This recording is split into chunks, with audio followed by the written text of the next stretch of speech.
Have you ever wondered about the sounds that you hear from the songs on the radio and wonder exactly how did they get that sound?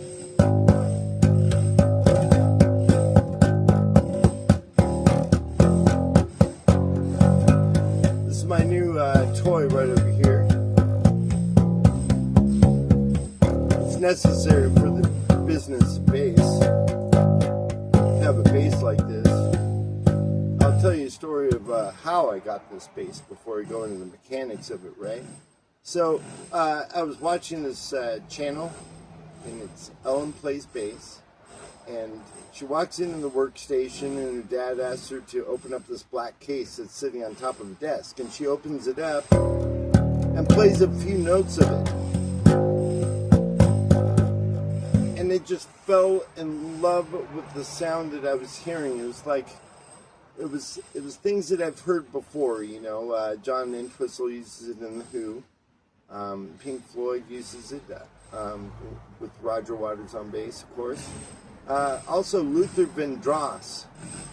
Went down, down. I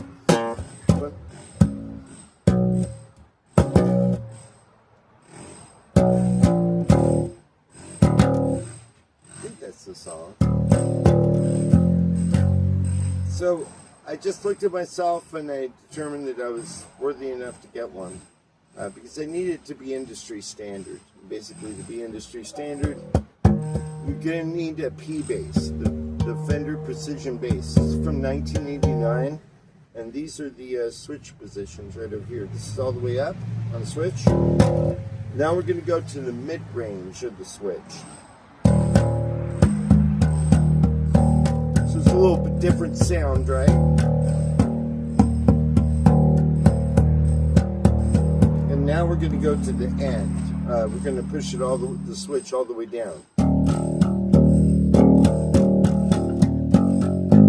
More of a trebly sound, like you'd expect out of a Rickenbacker or something. As you notice, I'm playing with nothing but my thumb right now.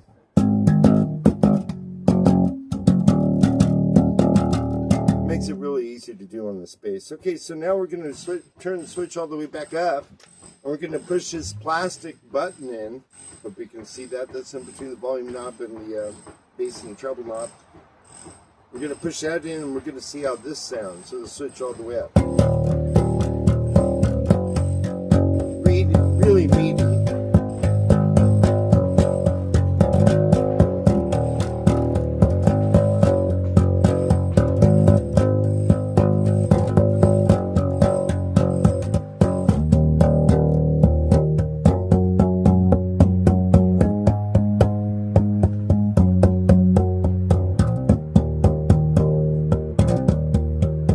Now we're going to turn into the mid section of the mid position of the switch.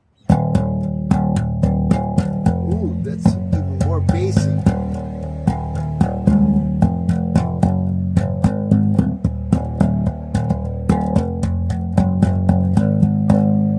Now we're going to turn the switch all the way down.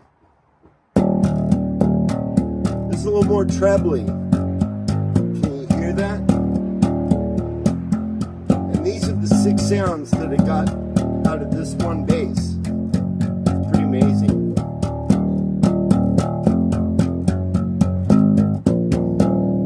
Now I want to thank Fender, and I want to thank you for being with me.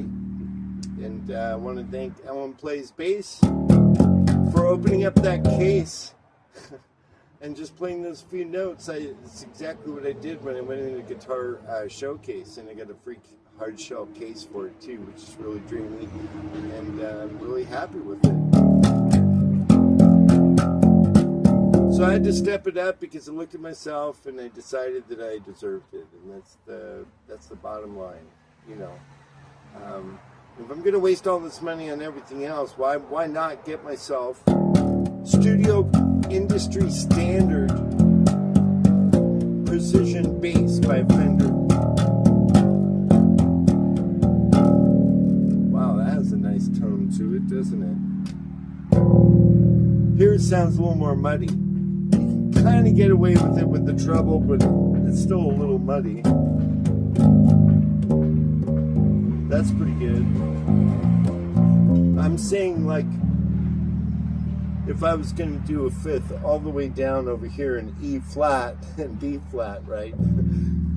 This sounds a little more tenable than it does in the bass position over here, where it sounds a little more muddy. That's all I'm saying. There's nothing wrong with this bass. I'm just saying there's different switches that you can use to serve different purposes depending on the structure of your song. And they have these fine tuning pegs right over here. You can fine tune the bass. So you're tuning it up here, but then you're fine tuning it down here. We got a volume knob, of course, and the bass and treble knob. Really love the sunburst effect, you know. And I love the way this thing sounds. It's like I'm guaranteed to spend 50% more of my time on practice screwing around with this thing. It's a riff maker.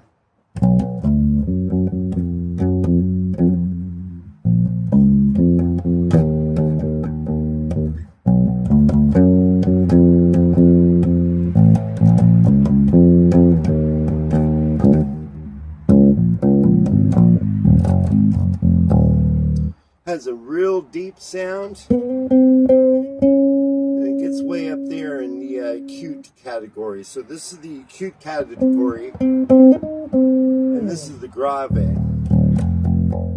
Way down low, grave sounds.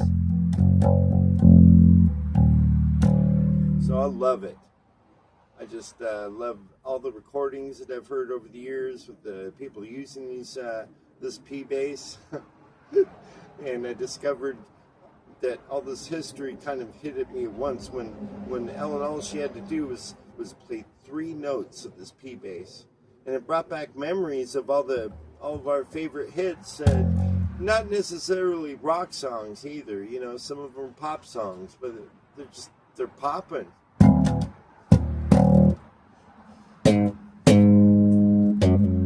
So it's pretty funky. And I hope you have a funky day too, and thank you for listening to me. I wouldn't trade that sound for the world. And so when you're spending this money, I know things are hard and stuff, but you want to save up for something like this if you want to be pro. Otherwise, you can just hold on to something like the Fender Squire and use it for camping trips, or, you know, as your secondary bass, perhaps. But the sound of this thing is just incredible.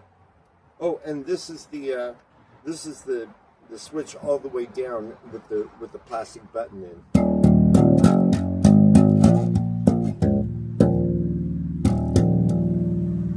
I can clearly hear those notes more than I can hear, right? So when they have it in the treble position, you can do chords with this thing.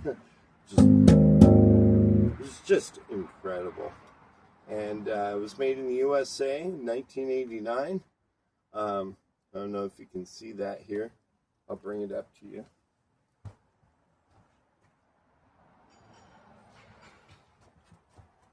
I could later on, when I wear down on these strings, do a comparison between this and the Squire Bronco bass guitar and the sound. Once I restring them both, because otherwise the test would be totally unfair. So I'd have to wear these things down a bit and then restring both of them and do an experiment to see the difference in sound with new strings. Of course, I'd be using D'Addario's. And I got to get the strap cut. It's always getting in my way. Anyway, I hope you have a wonderful day.